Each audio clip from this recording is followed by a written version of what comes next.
un jour de repos pour le député national à 2 semaines des vacances parlementaires.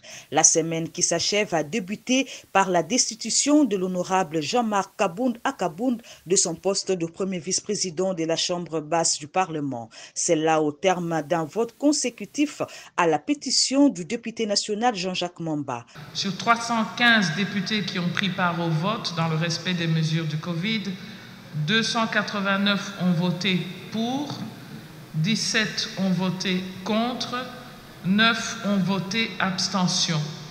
Il n'y a aucun bulletin nul. En conséquence, l'Assemblée nationale adopte la pétition en vue de la déchéance de l'honorable Kabound Akabound Jean-Marc, premier vice-président de l'Assemblée nationale, parce que ce vote a recueilli plus de la majorité absolue des voix des membres composant l'Assemblée nationale en ce jour, conformément aux prescrits de l'article 31, alinéa 8 de son règlement intérieur.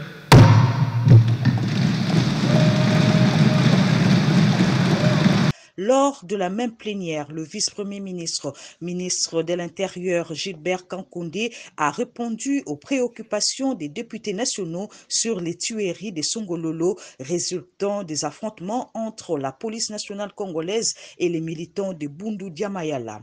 Le vice-premier ministre, ministre de la Justice et garde des Sceaux, Célestin Tundaya Kassende, est passé mercredi à la plénière à la suite d'une question orale avec débat sur les immunités parlementaires.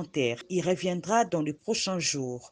Et pendant que la plénière de ce mercredi était en cours, l'auteur de la pétition, le député national Jean-Jacques Mamba, avait été relâché suite à la demande de suspension des poursuites formulées par la défense. Sur les prix des biens de première nécessité, la commission suivi et évaluation a auditionné la ministre de l'économie nationale, Agacia Bandoubola, qui a expliqué la politique conjoncturelle du gouvernement.